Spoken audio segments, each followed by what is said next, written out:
Guys, welcome back to my channel signing rainbow blog চ্যানেলে তোমাদেরকে স্বাগত জানিয়ে একটা নতুন ব্লগ শুরু করছি। আশা করি তোমরা ভালো আছো, সুস্থ আছো, আমিও খুব ভালো আছি। তো আজ হলো মঙ্গলবার। তো মঙ্গলবারে দেখো সকাল সকাল উঠে রুটি করছি, একটু টিফিনে রুটি খাবো। তো মেয়ে খাবে, আমি খাবো, আর ছেলে তো ভাত খাবে। ছেলের জন্য ভাত আর ডাল সিদ্ধ দুটোই বসিয়ে দিয়েছি, হয়েও এসছে।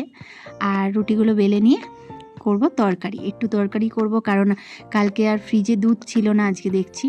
যদি দুধ থাকতো মেয়েকে দুধ দিয়েই খাইয়ে দিতাম, কিন্তু দুধ নেই, তো ভাবলাম একটু তরকারি করি। আর ঝাল ছাড়া করলে তো ভালোই খায়, ঝাল দিলে আর খেতে পারে না তরকারিটা, তাই ঝাল ছাড়াই একটু করব। আর একটা পরে কাঁচা লঙ্কা না হয় দিয়ে দেবো। তো বন্ধুরা, তোমরা সবাই নিশ্চয়ই খুব ভালো আছো। তো দেখো সকাল সকালে যে ভাত বসিয়ে দিয়েছিলাম, অর্ধেক ভাত হয়েও গেছে।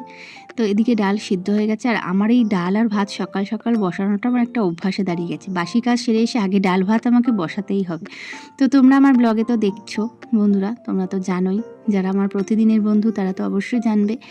তো এই দেখো রুটিগুলো করে নিলাম। আর বেশি রুটি করিনি, বুঝলে, 4টে করেছি। তো আমার শাশুড়ি মা খাবে, আমি একটা খাবো, আর আমার মেয়ে খাবে। তো ওই জন্য 4টেই করেছি, বেশি রুটি করিনি। সকালবেলা টিফিনে বেশি করি না, কেননা কেউই অত বেশি খায় না টিফিনে। তো দেখো একটু ভাতটা নাবিয়ে নেবো আর রুটিটা করে নেবো। তো আজকে বন্ধুরা মঙ্গলবার, সকালবেলা ঘুম থেকে উঠেছি, উঠে দেখি প্রচণ্ড বৃষ্টি হচ্ছিল, প্রচণ্ড, মানে সে যে কী বৃষ্টি, মনে হচ্ছে যেন চারদিক ভেসে গেছে, সত্যি কথা। তাই এত বৃষ্টি হচ্ছিল, তো তাই সেই কারণে মেয়েকে আর স্কুলে পাঠালাম না। তো পাটা অনেকটাই ব্যথা ছিল, জানো তো, কালকেও স্কুলে যখন নিয়ে যাচ্ছিলাম একটু ব্যথা ছিল, বা মানে খুঁড়িয়ে খুঁড়িয়ে হাঁটছে, ওই দেখে আমার এত খারাপ লাগলো।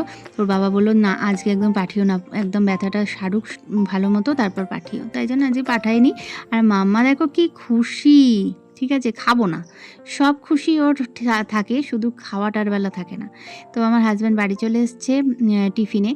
তো দেখো কি নিয়ে এসেছে, দেখেছো, পাকা পেঁপে, কত বড় পাকা পেঁপে এনেছে। এরকম আর একদিনও এনেছিল, জানো বন্ধুরা, অর্ধেক খেয়েছিলাম আর ফ্রিজে রেখেছি, তো নষ্ট হয়ে গেছে, জানো, 2 দিনের বেশি 3 দিন থাকে না।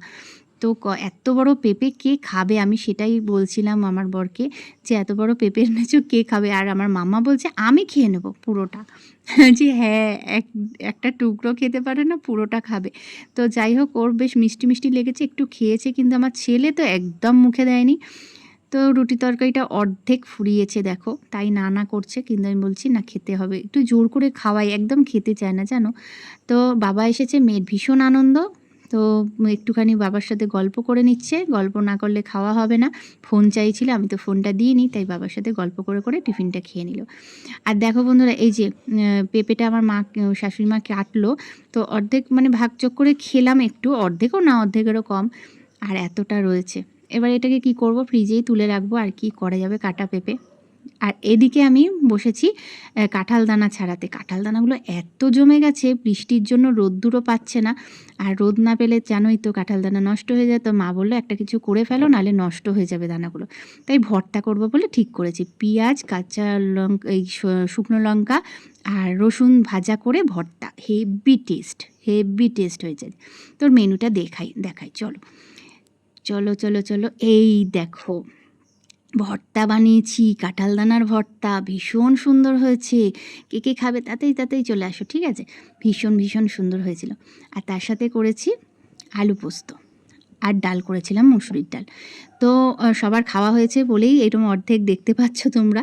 এই যে মাকে দিয়ে দিয়েছি, তারপরেই আমি ভিডিওটা করলাম। আর আমার হাজব্যান্ড তো খেয়ে দিয়ে চলে গেছে, আর ছেলেকে দিয়ে দিয়েছি, এবার বসবো আমি। তো বন্ধুরা, সন্ধ্যেবেলা ফর্ম ফিল আপ করছি, ছেলে স্কুলের ফর্ম ফিল আপ করছি, ক্লাস 9-এর রেজিস্ট্রেশনের একটা ফর্ম ফিল আপ করলাম।